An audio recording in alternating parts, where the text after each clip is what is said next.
드리겠습니다. 우리 옆에 분하고 이렇게 인사합니다. 하나님이 성도님을 아십니다.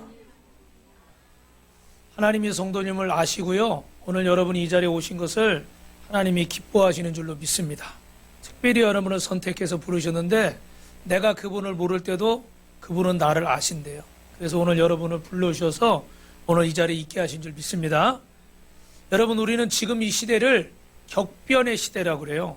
그래서 이런 격변의 시대에는 정말 여러 가지가 막 수시로 순식간에 바뀌어버리기 때문에 이런 변화에 대처하는 것이 참 힘듭니다.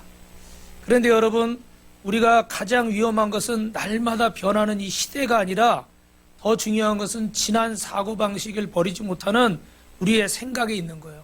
여러분이 많이 들어보셨겠지만 피터 드러커라는 경영학의 아버지라고 불리는 사람이 있어요. 이분이 가장 큰 위기는 위기 자체가 아니라 그것을 대하는 우리의 자세다, 이렇게 말했습니다. 자세, 태도, 애티튜드. 문제가 수없이 우리 앞에 일어나는데, 세상이 수도 없이 변하는데 그 변하는 것이 문제가 아니라 그것을 대하는 우리의 자세가 문제라는 거예요. 태도가 문제라는 거예요. 그리고 예수를 믿어도 이 태도가 문제인 거예요. 어떤 분들은 정말 내가 아는 게 많고 지식이 많고 경험이 많아도 정말로 이 복음 앞에, 하나님 말씀 앞에 겸손하게 마음을 여는 사람들이 있어요. 그런 분들은 주님을 만날 줄로 믿습니다. 그런데 어떤 분들은 죄송해요. 저처럼 아는 게 별로 없는데도 의심의 눈초리를 가지고 마음의 철빗장을 착 채우고서 다른 사람 다 넘어가든 나는 안 넘어가. 내가 누군데? 내가 아무개야. 그러면서 아주 거만한 태도를 가지고 뻣뻣하게 어떻게 한번 하나 봐라, 한번 내가 보자, 이런 태도를 가지고 나오는 사람도 있어요. 그런 분들은 어떻게 될까요? 그런 분들은 세상에서도 뭘 배우려면 제대로 배울 수가 없어요. 왜? 아니 뭐 좋은 거 많은데 가르쳐주고 싶어도 어떻게 하나 한번 보자, 팔짱을 탁 끼고 이러고 있는데 거기다가 뭘 가르쳐주겠어요, 그죠? 그래서 여러분, 개구리 증후군인 거 들어보셨어요? 1872년에 하인즈말이라는 생리학자가 섭씨 21도의 물에 90분 동안 서서히 이렇게 가열을 했더니 개구리가 그 안에 들어있는데 어떻게 돼요? 어떻게 될까요? 가만히 있는 거예요. 그죠? 그냥 뜨거운 물에 집어넣었을 때는 어떻게 될까요? 활짝 그러고 튀어나와 버리는 거예요. 뜨거워 그러고. 그런데 이게 서서히 데폈더니 자기가 뜨거워지는 줄도 모르고 자기가 죽는 줄도 모르고 그냥 죽어버리더라는 거예요. 그래서 그 이론의 제목이 뭐냐면요, 삶은 개구리 증후군이에요. 개구리를 삶았다 그래서 삶은 개구리 증후군. 여러분, 그런데 조지 바너라는 미국의 신학자는 이런 말을 했어요. 이 개구리만 그런 게 아니라 오늘날 성도들이, 교회가 이와 같은 모습이잖아요. 이렇게 많이 변하고 우리가 정말 달라져야 되는데도 불구하고 코로나 같은 이런 일을 겪으면서 우리는 더 어떻게 됐어요? 더 현실에 안주하게 되고 더 원치 않는 영적 생활을 멈추게 돼서 예배를 더 등한시하게 되고 기도를 더 등한시하게 되고 전도요 하면은 큰일 나는 줄 알고 점점 성도들이 이런 모습이 돼버렸어요. 그래서 그전에는 정말 그렇게 은혜를 사모하던 분들이 이제는 어떻게 돼요? 그냥 앉아서 TV로 예배 드리려고 그러고 이런 모습들이 믿음의 잠을 자게 만드는 거죠. 쉽게 말하면 여러분 어때요? 짐승이 이렇게 사자 같은 것들 예를 들어서 이렇게 들에서 밖에서 이렇게 밀림에서 키우면 어떻게 돼요? 스스로 사냥을 해서 먹잖아요. 그죠? 그런데 이걸 우리 안에 가둬놓고 사람이 막 먹을 거 주면서 사육하면 나중에 어떻다고 그래요? 야성을 잃어버리잖아요. 그러면 나중에 이렇게 밀림에다 풀어놓으면 어떻게 돼요? 못 살아요. 왜? 그냥 내 야성을 잃어버린 거예요. 내가 사냥해서 내가 내 생명을 지켜야 되는데 이런 야성이 주는 것만 먹다 보니까 사라져버려요. 오늘 우리 성도들에게도 그런 모습이 있는 거예요. 자꾸 이렇게 어떻게 빗장을 채우고 코로나 같은 이런 문제들 때문에 뉴스에 나오는 기사들마다 사람들이 하는 말마다 자꾸 어떻게 위험한 거, 안 되는 거, 못하는 것만 자꾸 얘기하는 거예요. 그죠? 그래서 우리 처음엔 어땠어요? 몇 년 지난 얘기지만 교회 가서 음식 먹으면 다 코로나 걸리는 줄 알아요. 구청 직원이 나와서 막 예배 제안하고 이럴 때 어느 날은 보니까 뭐 딸가닥 소리가 나 보니까 주방 들어가서 밥 해 먹었나 안 해 먹었나 그릇을 이렇게 만지더라고요. 제가 혼내줬어요. 어디? 와가지고 기본적인 것만 하면 되지. 자기가 무슨 수사관이에요? 여기가 범죄 집단이에요? 막 이런 시대에 사니까 어떻게 돼요? 전도하는 것도 사실 여러분 이렇게 제가 나가 전도할 때 힘들었어요. 왜냐면 사람들 눈빛이 괜히 째려보는 것 같고. 그죠? 막 이런 느낌을 갖는 거예요. 그러니까 자꾸 어떻게 돼요? 움츠러들어요? 펴져요? 움츠러들 수밖에 없는 거예요. 여러분은 아니라고 말할지 모르지만 우리가 지금 많이 움츠러들어 있어요. 세상의 눈치를 많이 보고 있어요. 사람들의 눈치를 많이 보고 있어요. 여러분 예의를 갖추는 것과 매너가 있는 것과 믿음을 지키는 것은 별개의 문제예요. 할렐루야. 그런데 여러분은 매너 있게 이성적으로 신앙생활한다는 빌미를 가지고 그런 이름하에 믿음의 문을 닫아버리고 있어요. 복음의 문을 닫아버리고 있어요. 담대하게 외치지 못하고 있고 사람들 눈치만 보고 있어요. 저는요, 여러분이 한번 질문 드릴게요. 오늘 처음 오신 분이게 좀 죄송하긴 하지만 제가 이렇게 사람 눈치를 보는 것 같아요? 안 보는 것 같아요? 안 봐요? 여러분 볼 때 제가 사람 눈치 별로 안 보는 것 같잖아요. 그죠? 근데 제가 오늘 아침에 회개했어요. 저는 사람 눈치를 안 보고 하나님의 말씀이는 한다라고 생각을 했거든요. 그런데 제가 사람 눈치를 엄청 보고 있더라고요. 욕먹지 않으려고. 못한다는 소리 듣지 않으려고. 실수하지 않으려고. 목회자니까 여러분한테 덕이 돼야 되는 건 맞아요. 그죠? 그런데 내가 여러분의 눈치를 안 보는 것 같은데 눈치를 엄청 보고 있는 거예요. 그래서 정말 전해야 될 말씀을 전하지 않고 저 사람 섭섭할까봐, 시험 들까봐, 부담 가질까봐 설교하면서도 어떻게 할 말 다 하는 것 같은데도 피해가고. 진짜는 저는 사람 눈치를 엄청 보더라고요. 그러니 다른 사람들은 어떻게 했어요? 아마 더 할 것 같아요. 저 같은 사람도 이런데 아마 좀 더 소극적이고 내성적인 분들은 더 많이 그럴 거예요. 여러분 왜요? 이게 복음의 야성을 잃어버려요. 여러분이 믿음으로 나가지 않고 이성으로 매너 있는 사람으로만 나가려고 그러기 때문에 우리는 영적으로 약해져 있고 영적으로 병들어 있는 거예요. 이 시대의 기독교의 가장 큰 도전은 세상의 박해가 아닙니다. 긴 말씀 드릴 수 없지만 여러분이 세계사나 기독교 역사들을 보면 박해가 있을 때 교회는 어떻게 돼요? 더 부흥했어요. 오히려 중세 암흑기는 캐톨릭이 교황이 왕권까지 왔다 갔다 잡고 흔들 때 그런 중세를 우리가 뭐라고 불러요? 암흑기라고 불러요. 온 나라가 다 하나님 믿는 것 같은데 그때는 암흑기라고 불러요. 왜요? 그때는 성직자가 타락하고 성도가 타락하는 거예요. 그래서 우리 복음이 더 잘 전해진 것 같지만 전혀 그렇지 않았어요. 우리가 어려워서 예수를 잘 못 믿는 게 아니라 오히려 지금 어떻게 해요? 지금 평안할 때 아니란 마음을 가지고 있기 때문에 오늘 개구리처럼 안에서 삶아지는지도 모르고 내가 죽어지는지도 모르고 변화에 대처하지 못하는 거예요. 이런 육신의 안일함과 편리함 속에서 은밀히 다가오는 세상의 유혹 앞에 교회의 본질과 성도의 본질을 잃어버리는 겁니다. 여러분 우리는 밥 먹는 거, 일하는 거, 공부하는 거, 육신적인 거 코로나 중에도 이런 일은 멈췄습니까? 안 멈췄습니까? 안 멈췄습니다. 장사가 안 돼도 가게 문을 열려고 했고 힘들어도 온라인으로라도 어떻게 해요? 공부를 시키려고 했고 왜요? 생계가 달린 문제니까 안 할 수가 없는 거예요. 코로나라는 게 와로 생계가 달린 문제니까 안 할 수가 없는 거예요. 그런데 영적인 일은 어떻게 해요? 멈춰버리는 거예요. 왜? 그거는 내 생계가 달렸다고 생각하지 않거든요. 경제가 어려워지면 여러분 제일 타격을 받는 것들이 많겠지만 그 중에 하나가 뭔지 아세요? 무슨 문화생활 이런 거 있죠. 영화 보러 가든지 뭐 하든지. 왜? 먹고 사는 건 해야 되는데 이거는 좀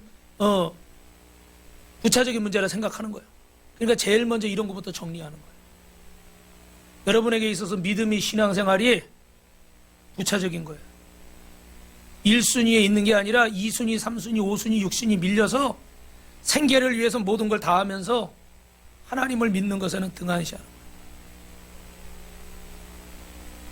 그래서 우리가 영적으로 잠들어 버렸어요. 여러분 오늘 다시 한번 일어나시기를 주님의 이름으로 축원합니다. 우리 한번 외쳐보겠습니다. 내 영혼아 깨어날지어다. 내 영혼아 일어날지어다. 옆에 분하고 일어나세요. 깨어나세요. 전범분한테 너무 인상 쓰면서 하지 마요. 이 교회 무서워서 못 오겠다. 이럴 수도 있어. 그죠? 여러분, 우리가 왜 일어서야 됩니까? 시편 31편 3절 읽어봅니다. 시작. 여호와 내 하나님이여 나를 생각하사 응답하시고 나의 눈을 밝히소서. 두렵건대 내가 사망의 잠을 잘까 하나이다. 여러분, 사망의 잠에서 깨어나시길 주님의 이름으로 축원합니다. 깨어서 기도하시길 축원합니다. 우리 2024년이 최고의 해가 돼야 되는데 지난주에 우리 약속했잖아요. 뭐를 최고로 만든다고 그랬어요? 기도를 최고로 많이 하는. 할렐루야. 옆 사람한테 잊어버리셨군요. 새벽 예배 나온 사람은 안 잊어버렸을 거예요. 수요 예배, 금요 예배 나온 사람은 안 잊어버렸을 거예요. 큐티한 사람들은 안 잊어버렸을 거예요. 할렐루야. 이번 주 여러분 큐티 밴드 여러분이 댓글을 열심히 달아주셔서 감사해요. 이게 우리가 깨어있다는 증거예요. 세상 일에 바쁘지만 할 일이 많지만 내가 주님과 먼저 교제해야 되겠다. 아멘. 내가 결정하는 게 아니라 내 지식으로 결정하는 게 아니라 내 편의에 따라 결정하는 게 아니라 하나님의 말씀을 따라야 되겠다. 이런 사람들은 말씀 앞에 먼저 무릎을 꿇는 거예요. 그리고 주님의 음성을 듣고 나아갈 때 주님이 여러분을 도우실 줄로 믿습니다. 여러분들과 왜 깨어서 기도해야 됩니까? 따라합니다. 사람은 영적인 존재입니다. 그래서 육은 육이고 영은 영이고 육신의 생각은 사망이고 영의 생각은 생명과 평안이라고 그랬는데 이 영적인 존재인 사람이 밥만 먹는다고 행복하고 좋은 집에만 있는다고 행복하고 좋은 차만 탄다고 행복한 게 아니에요. 이 마음에 참된 기쁨이 있어야 되는데 육신의 것으로는 아무리 먹고 아무리 누려도 마음 한구석에 구멍이 뻥 나 있어서 그게 뭔지도 모르고 갈등하고 고민하며 살아가는 거예요. 돈이 있으면 행복할 줄 알았는데 행복하질 않아요. 내가 원하는 걸 가지면 행복할 줄 알았는데 이걸 손에 줘봐도 행복하질 않은 거예요. 얼마 가질 않아요. 왜요?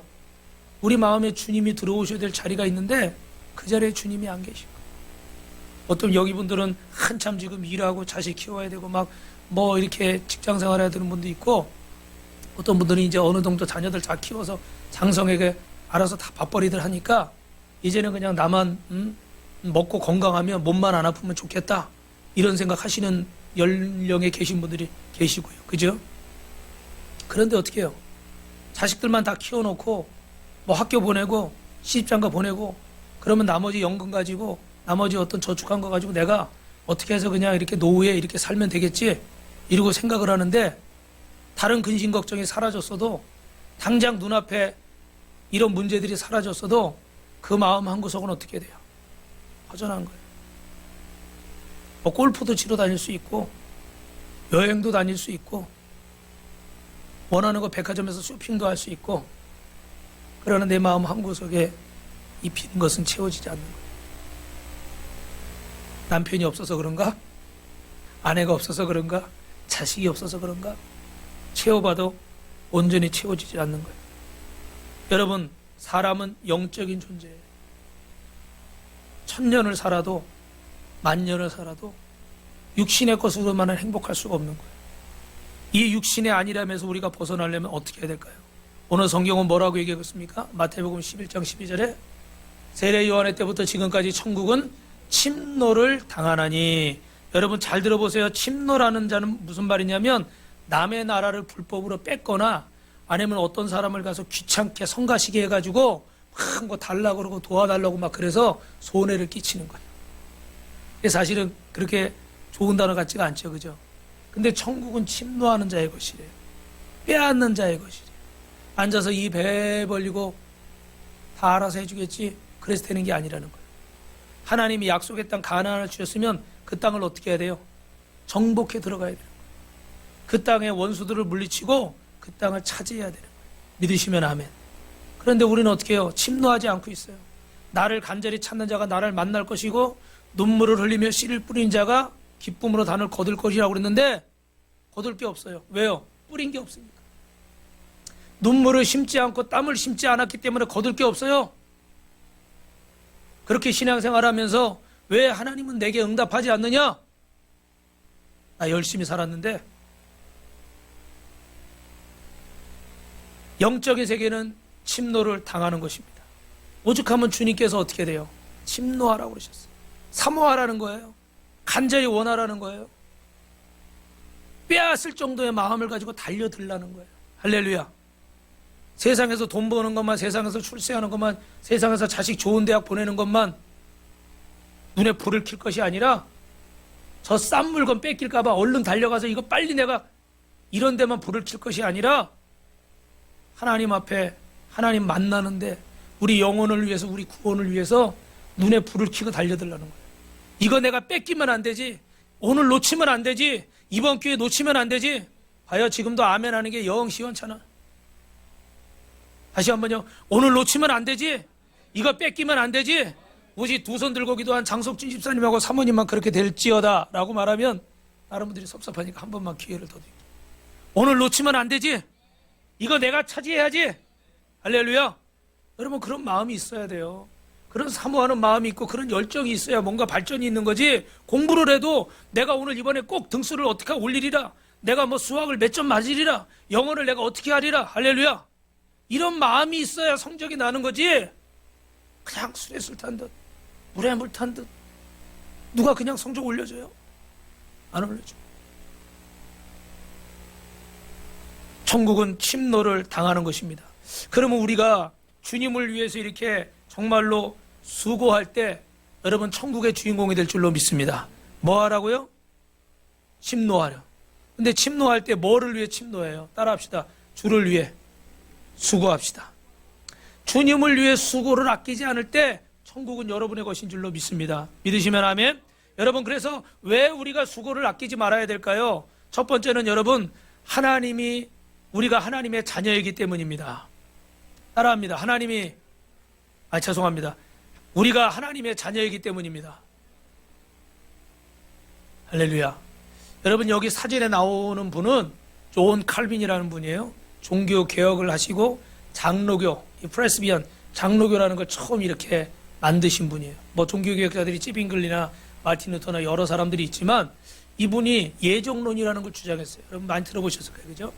결론만 얘기하면 이 예정론은 하나님이 구원받을 자를 선택하셨다는 거예요. 믿으시면 아멘. 그런데 여기에 대해서 오해가 좀 있는 거예요. 왜냐하면 그럼 하나님이 선택했으면 우리는 아무것도 할 게 없느냐? 그러면 이미 이 땅에서 구원받을 자와 구원받지 못할 자가 나누어져 있느냐? 막 이런 식으로 막 파고 들어가니까 이 말씀이 좀 이렇게 문제가 생기는 거예요. 그래서 제자들이 이분이 이제 하늘나라 가기 전에 임종을 앞둔 상황에서 질문을 했습니다. 선생님, 스승님, 이 예정론을 취소할 생각은 없으십니까? 이렇게 물어봤다고 그래요. 그랬더니 칼빈이 유명한 말을 했어요. 따라합니다. 우리는 성경이 가는 데까지 가고 멈추는 데서 멈춰야 된다. 여러분, 누차 말씀드리지만 이단이 왜 나와요? 이단이 성경에 없는 얘기를 하는 거예요. 성경이 얘기하지 않는 얘기를 하는 거예요. 그건 다 이단이에요. 믿으시면 아멘. 그런데 여러분들이 말씀을 들으면서도 이런 이단들에 빠진들 신천지나 하나님의 교회나 무슨 이런 전능신교나 이런 여타 이단들에 빠진 분들 보면은 제가 직접 강의를 들어봤어요. 옆에서 없는 척하고 분명히 처음에는 성경 마태복음 몇 장 몇 절 막 이러더라고. 그러더니 나중에 뭐냐면 그분이 말씀하십니다. 그분이 누구야? 예수님이 오셨대. 몇 년도에 오셨대. 그 계산법까지 얘기하면 복잡하니까 한 사람의 일대기를 40년으로 계산해가지고 뭐 시편에 뭐 해가지고 오셨대. 그래서 그분이 지금 기록해준 말씀이래. 그러면서 마태복음 뭐 마가복음 뭐 이러더니 그분이 말씀하십니다. 그러면서 얘기를 하는 거야. 근데 제가 들어보니까 성경에 있는 얘기 그냥 풀어서 이렇게 좀 읽기 쉽게 세번역처럼 그렇게 말을 그냥 풀어놓은 정도예요. 뭐 여러분 공자 맹자 책을 봐도 좋은 얘기 많죠, 그죠? 그러니까 그런 식으로 써 있는 거예요. 근데 중요한 건 여러분 그 말이 옳으냐 틀리냐 생각할 필요도 없어. 이미 그건 성경이 아니에요? 대답을 하세요. 성경이 아니에요. 성경이 아닌 거예요. 그러면 두말할 거 없어요, 여러분. 고민할 것도 없어요. 그런데 왜 이런 이단이 빠져요? 성경이 말씀하지 않는 데까지 가는 거예요. 성경이 이야기하지 않는 데까지 가는 거예요. 제가 우리 세 가족에게 이런 말을 했더니 목사님 전 걱정하지 마세요. 저는 그런데 관심도 없어요. 관심이 없어서 걸리고 관심이 있어서 걸리는 게 아니에요. 성경이 말씀하지 않는 걸 듣기 시작하면 2단이 되는 거예요. 성경이 말하지 않는 걸 믿기 시작하면 3단이 되는 거예요. 그래서 칼빈은 성경이 말하는 데까지 가고 성경이 멈추는 데서 멈춘다. 할렐루야. 그러면 여러분 이 예정론에 관한 얘기는 성경이 있을까 없을까? 에베소서 1장 3절부터 6절에 시작. 찬송하려도 하나님 곧 우리 주 예수 그리스도의 아버지께서 그리스도 안에서 하늘에 속한 모든 신령한 복을 우리에게 주시되 곧 창세전에 그리스도 안에서 우리를 택하사 우리로 사랑 안에서 그 앞에 거룩하고 흠이 없게 하시려고. 언제부터 여러분을 택했다고요? 창세전에. 여러분이 주님을 알기 전부터 주님은 여러분을 택해서 오늘 이 자리에 부르신 줄로 믿습니다. 그래서 성경에는 사람의 그 걸음을 계획해도 그 길을 인도하는 건 뭐라고요? 여호와 하나님이시라. 저는 인천에도 살았고 서울의 대치동에도 살았는데 제주도에도 2년 살아봤는데 제가 여기 용인에 와서 살 거라고는 꿈에도 생각 못 해봤어요. 항상 그 라디오 틀어놓고 운전하면 뭐라 그래요? 신갈 어디가 막힙니다. 이 소리만 맨날 들었어요. 그래서 신갈이라는 데를 그냥 길 막히는 데로만 알았어요. 근데 제가 여기 와서 이렇게 10년을 살지는 생각도 못했어요. 하나님이 여러분을 예정하셨어요. 5절 6절입니다. 시작. 그 기쁘신 뜻대로 우리를 예정하사 예수 그리스도로 말미암아 자기 아들들이 되게 하셨으니 이는 그가 사랑하시는 자 안에서 우리에게 거저 주시는 바 그의 은혜의 영광을 찬송하게 하려는 것이니라. 할렐루야. 분명히 성경은 주님께서 우리를 예정하셨대요. 만세전에 택해서 여러분의 이름을 부르셨대요. 우리가 그분을 알지 못할 때도 그분은 저와 여러분의 이름을 아시는 줄로 믿습니다. 할렐루야. 옆 사람하고 인사합시다. 제가 보통 사람이 아니에요. 하나님이 기억하시는 분이에요. 얼마나 귀한 분이에요. 할렐루야. 여러분 세상이 알아주지 않고 누군가를 여러분을 무시해도 속상할 거 없어요. 주님이 여러분을 아십니다. 믿으시면 아멘. 그래서 우리가 이런 하나님의 은혜를 잊지 않고 십자가의 사랑을 잊지 않고 살아가면 주 은혜에 보답하는 삶을 사는 거예요. 예수 믿고 영원한 생명을 가진 하나님의 자녀가 돼서 우리는 주님과 하나 된 생명을 가진 줄로 믿습니다. 그래서 우리는 죽음이 눈앞에 있지만 죽음을 두려워하지 않고 저주가 눈앞에 있어도 저주를 두려워하지 않는 거예요. 내가 원치 않는 일들이 눈앞에 생겨도 우리는 낙심하지 않는 거예요. 왜요? 하나님이 살아계시고 나와 함께 하시기 때문에. 그리고 그분은 모든 것 협력하여 선을 이루게 하시는 줄로 믿습니다. 그래서 내가 원치 않는 질병에 걸리거나 내가 원치 않는 문제가 있을지라도 주님이 이것을 통해서 나에게 가르쳐 주실 게 있고 깨닫게 하실 게 있고 복 주실 게 있구나. 할렐루야. 그래서 저도 여러분 옛날에 간이 아파봤고 제 동기에서 임파선암 선고를 받고 우리 사모님도 막 뇌출혈로 쓰러져서 사경을 헤매고 우리 아이도 막 병원에서 죽는다고 사형 선고를 받고 뭐 이런 이야기들을 여러 번 들었어요. 인간적으로 얼마나 낙심이 되겠어요. 그죠? 그러나 그럼에도 불구하고 하나님은 살아계세요? 안 살아계세요? 하나님이 살리시더라고요. 기도하게 하시고 무릎 꿇게 하시고. 속상할까요? 안 속상할까요? 속상하죠. 속상하지 않으면 사람이 아니죠. 왜 속이 안 상해요? 내 자식이 아파서 죽어가는데 내가 결혼할 사람이 쓰러져서 정신을 잃고 저러고 병원에서 몰핀을 맞고 있는데 몰핀 왜 맞아요? 너무 아파서 못 견디니까. 그때 했던 얘기 기억도 못해 사실. 제정신이 아니었거든요. 의식을 차리지 못하고 있고. 그런데 왜 속상하질 않아요? 속상하지. 그런데 하나님이 계신 걸 믿는 거예요. 여기도 하나님 뜻이 있다. 분명히 하나님이 이걸 통해서 하신 일이 있다. 할렐루야. 그러니까 제 동생은 목회자가 돼서 성악하고 막 이러더니 합창단 다니고 이러더니 목회자가 돼가지고 음악 목사 한다고. 요새 전도를 얼마나 열심히 하는 몰라. 할렐루야. 하나님이 뜻이 있어요. 하나님의 계획이 있어요. 그래서 우리는 죽음도 저주도 두려워하지 않아요. 여러분 교회에 하나님이 치유의 능력을 주시고 세상을 정복하고 다스리는 능력을 주신 줄로 믿습니다. 저는 바라기는 여러분이 하나님을 모르고 세상에서 죄송해요 쫄고 사시지 마시고 예수님을 믿고 교회 안에 주신 성도에게 주신 능력을 받고 담대하게 사시길 주님의 여러분을 축원합니다. 여러분 에베소서 1장 23절에 시작. 교회는 그의 몸이니 만물 안에서 만물을 충만하게 하시는 이의 충만함이니라. 아멘. 교회는 만물 모든 것을 통치하고 다스리고 충만케 하는 능력을 교회에 주셨어요. 그런데 문제는 어떻게 돼요?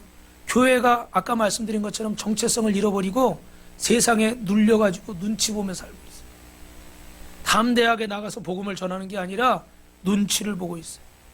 죽음을 예수님이 정복하시고 어둠을 물리치셨는데도 불구하고 우리는 이 세상 권세 앞에서 물질 앞에서 사람 앞에서 권력 앞에서 덜덜덜 떨고 있어요. 사랑하는 성도 여러분, 오늘 이 복음을 통해서 영혼이 살아날 줄로 믿습니다. 그리고 여러분을 통해서 여러분의 인생과 가정과 또 여러분의 자녀와 남편과 아내와 부모 형제가 여러분 직장 사업장이 살아나게 될 줄로 믿습니다. 그렇게 믿으시는 분 두 손 들고 아멘 하시기 바랍니다. 여러분 2022년 10월 24일 날 저희는 이렇게 목사님들 사모님들 모이는 모임이 있다고 그랬죠. 그죠? 그래서 이렇게 여수에도 가고요. 전주에도 가고 또 광주에도 가고 올해는 우리가 어디 갔어요? 경북? 작년이죠. 경북 예천에도 갔죠. 그죠? 예. 어떤 분은 또 전라도만 갔네 이럴까봐 제가 경상도도 갔다는 얘기를 일부러 하는 거예요. 꼭 이렇게 의미를 부여하고 듣는 분들이 계실 수 있기 때문에 가서 저렇게 목회자 성도들이 많이 모여가지고 집회를 했어요. 무슨 집회요? 전도 집회하는 거예요. 예. 그런데 이렇게 전도 집회를 하려니까 우리 중에는 좀 몇몇 교회는 좀 중요한 교회도 있지만 대부분의 교회는 다 이렇게 아담한 교회들이에요. 그러니까 재정적으로 이렇게 열악하죠. 근데 이 복음 전하는 일, 이 성도들을 깨우고 목회자를 깨우고 교회를 깨우는 일을 부족하지만 우리가 해야 되겠다.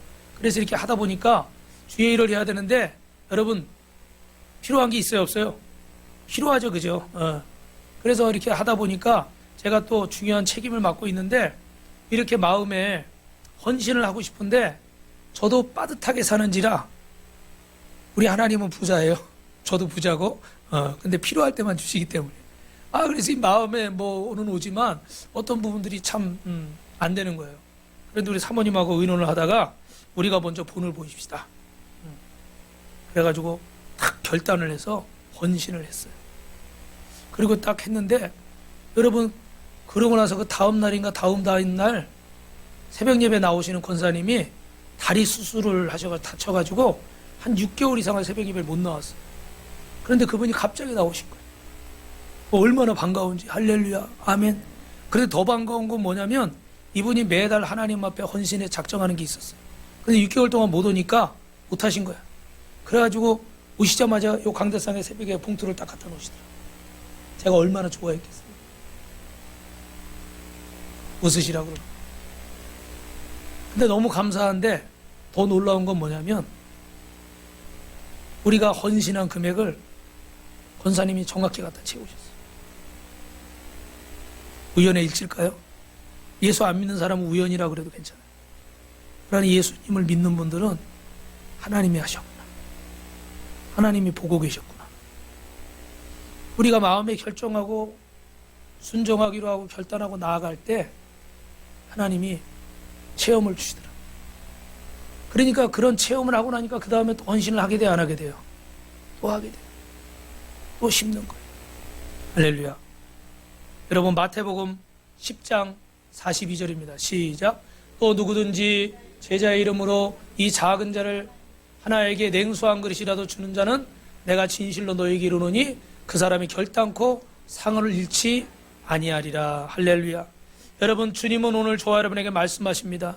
예수님의 이름으로 냉수 한 그릇이라도 준 것은 절대로 내가 잊지 않겠다. 주님은 저와 여러분의 삶 가운데 작은 땀방울 하나라도 수고한 거 결단코 잊지 않으시는 줄로 믿습니다. 사람은 잊어도 주님은 안 잊으시고 다 기억하시고 갚아주실 줄로 믿습니다. 그래서 여기 설교하는 이 목사가 부족하지만 지금까지 살면서 제일 경험을 많이 한 것은 뭐냐면 따라합니다. 갚아주심. 하나님은 꼭 심은 대로 갚아주셔요. 물론 일을 심었다고 일을 주시고 이런 수학적인 계산을 말씀드리는 건 아니에요. 다만 하나님 앞에 기도를 심으면 그만큼, 헌신을 심으면 그만큼, 믿음을 심으면 그만큼, 사랑을 심으면 그만큼 하나님이 어떻게 해요? 갚아주시는 거예요. 근데 중요한 건 언제나 제가 이 말씀드리면 오늘 설교가 안 끝날 수 있기 때문에 후히 갚아주시더라는 거예요. 철저하게 갚아주시고 남김없이 갚아주시는 줄로 믿습니다. 그래서 여러분 사무엘상 15장 1절 3절인데 제가 기니까 말씀드린 뭐냐면 이스라엘 백성들이 출애굽에 나올 때 여기 그 아말렉 사람들이 여기 좀 지나가자. 왜냐하면 이 길로 안 가면 빨리 돌아가야 되는 거예요. 200만 명이 넘는 사람들이 돌아가려니까 너무 힘들고 또 위험하고 그러니까 여기 좀 지나가자 그랬어요. 그런데 어떻게 돼요?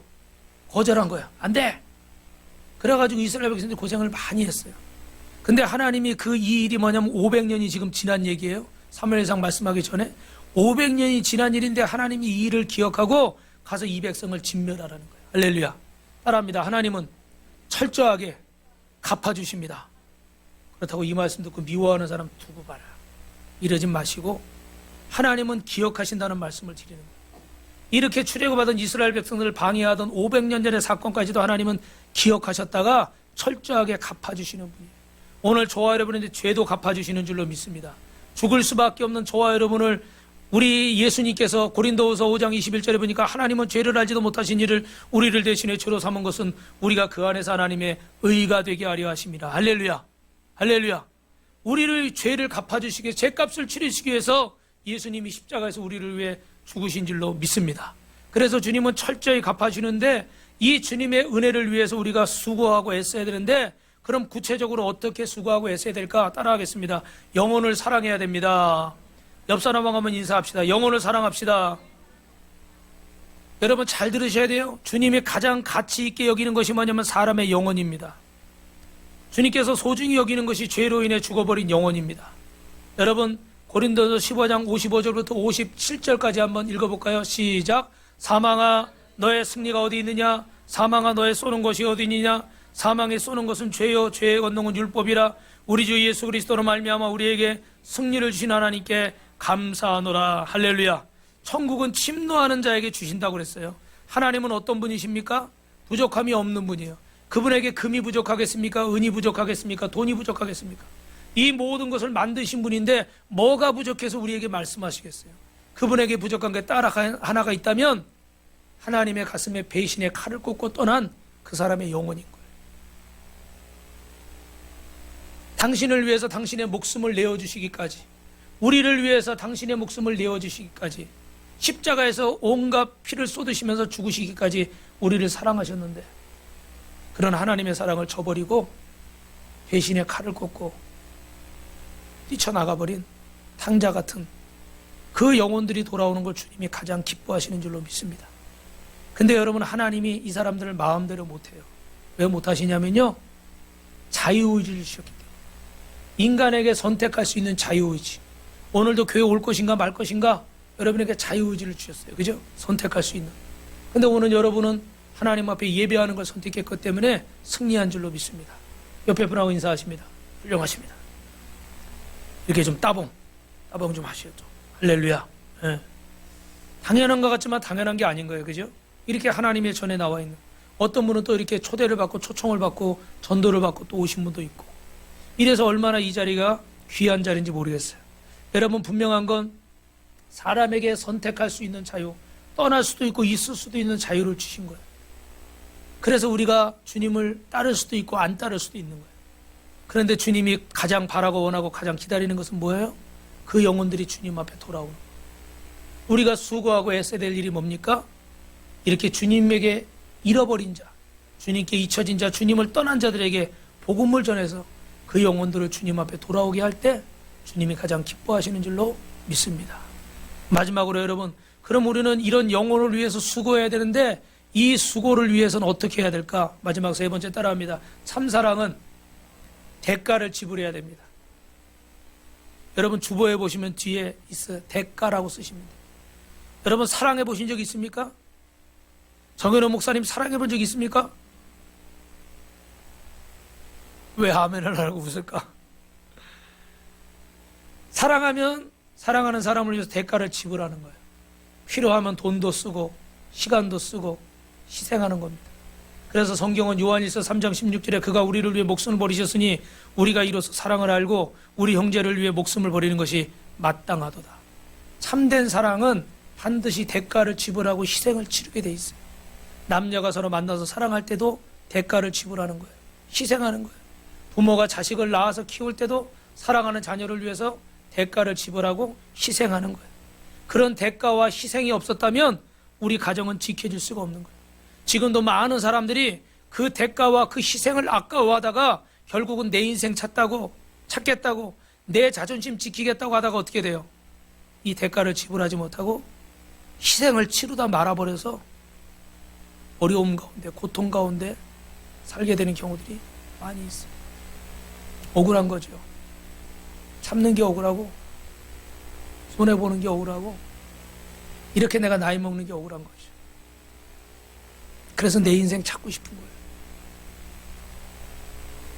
내 삶을 한번 찾고 싶은 거예요. 내가 못 해봤던 거 한번 해보고 싶어요.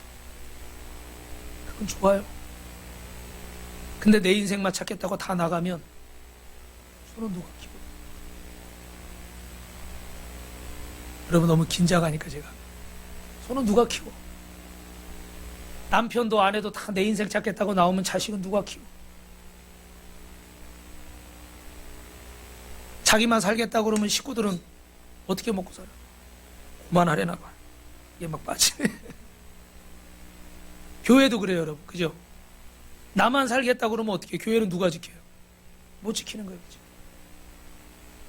저도 저 살겠다고 도망가 버리면 빛가서 공교회는 누가 지켜요? 정현호 목사님 지키겠지.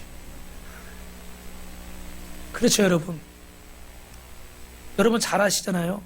야곱은 오늘 이번 주에 큐티 했으니까 아시잖아요. 창세기 31장에 보니까 라헬이라는 여인을 사랑했어요. 그래서 그때는 결혼 지참금 주고 신부를 데려오는 때잖아요.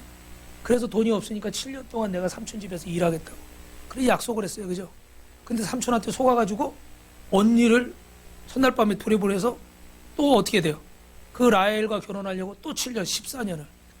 근데 여러분이 잘 아는 유명한 말 있잖아요. 따라합니다. 7년을 수일같이 여겼더라.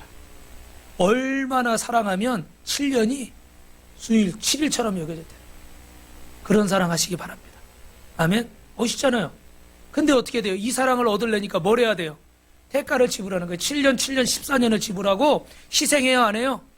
희생하는 거 내 젊음을 거기다 탁. 14년이 여러분 얼마나 긴 세월이에요. 14년이. 그런데 그 14년을 한 여인을, 한 사랑을 얻겠다고. 사랑하는 여인을 위해서도 14년을 희생하고 대가를 치르는데 주님은 나를 위해서 목숨을 내어주시면서 대가를 치르셨는데 당신의 독생자로 죽게 하시면서까지 나를 살리셨는데 우리는 조금 더 대가를 치르려고 하자. 조금 더 희생하려고 하자. 조금만 자존심에 걸리고 조금만 물질적으로 부담이 되고 조금만 듣기 싫은 소리를 들으면 어떻게 돼요? 팩 떨어져. 그냥 주님 가슴에 칼을 꽂고 가버립니다. 주님은 오늘도 저와 여러분을 기다리고 있는 줄로 믿습니다. 여러분 지난번에 보여드렸던 사진인데요. 누군지 아세요 여러분? 영국의 에드워즈 8세예요. 어느 날 1936년 12월 10일 날 엘리자베스 공주가 13살 때 여느 때처럼 아침 수영과 수업 마치고 집에 왔는데 창밖에서 막 외치는 소리가 들리더래요. 뭐라고 외치냐면 God save the king. 하나님 왕을 지켜주십시오. 하나님 왕을 지켜주십시오. 막 이러는 거예요. 이게 무슨 일이 났나 봤더니 이 에드워즈 8세가 미국의 한 여자분을 좋아하게 됐는데 그분이 한 번 결혼에 실패하고 이혼한 여자예요. 그러니까 영국 황실에서는 어떻게 돼요? 결혼을 허락해야 못해요? 못하겠다는 거예요. 에드워즈 8세가 왕이 된 지 10개월 만인데 10개월 만에 나 이 여자랑 결혼하겠다고 왕의 자리를 차버리고 나왔어. 그래서 그때 여러분 신문기사 많이 보셨을 거예요. 세기의 사랑이라고. 야, 어떤 저런 왕의 자리를 차버리고 한 여인을 선택했어요. 어마어마한 일이죠. 그죠? 근데 미국 출신 디자이너 심포슨이라는 이 여인과 결혼을 하기 위해서 이분은 왕의 자리를 내놓고 이분들은 뭐 공작, 백작 이런 거 있잖아요. 그죠? 그래서 윈조공으로 신분도 격화되고 조국을 떠나서 프랑스에서 살게 됐다고 그래요.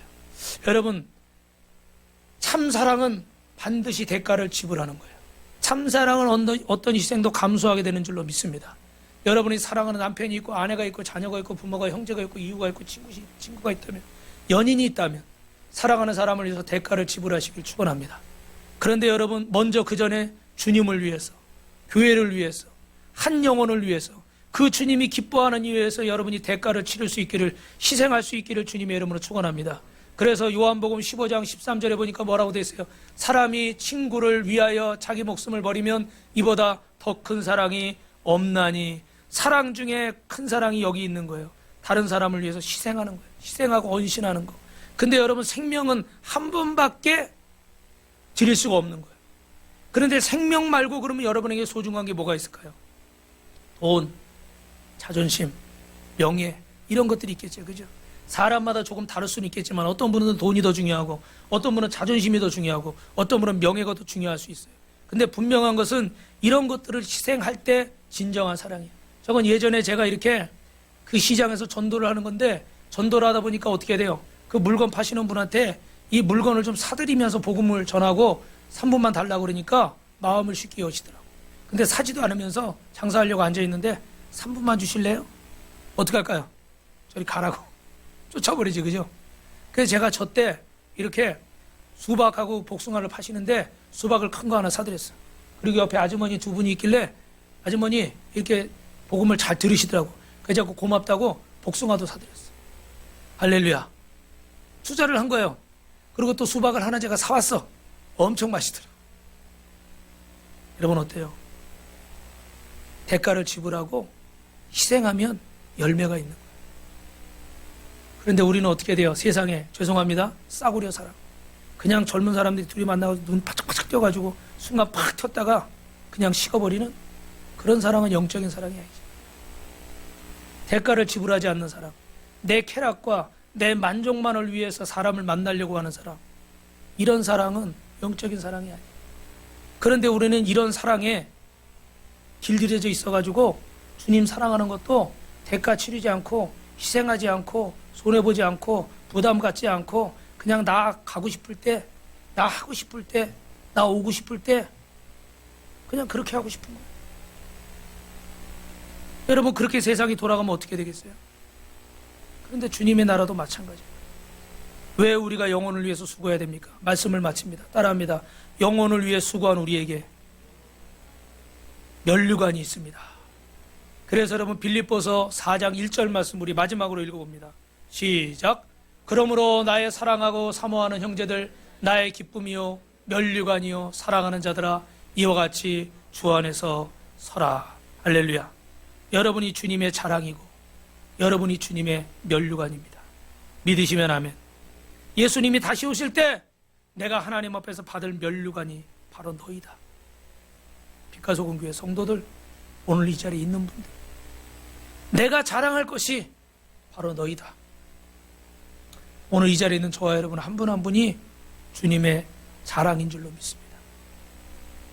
여러분이 주님께 위로를 받고 여러분 주님께 은혜를 받은 만큼 여러분이 주님 앞에 주님의 이름으로 주님의 사랑으로 나아가서 그 영혼을 위로하고 그 영혼을 축복하고 그 영혼을 주님 앞으로 인도하셔서 정말로 하나님이 기뻐하시고 원하시는 주 안에서 수고함으로 말미암아 하나님의 복을 넘치도록 받는 그런 분들이 되시길 주님의 이름으로 축원합니다.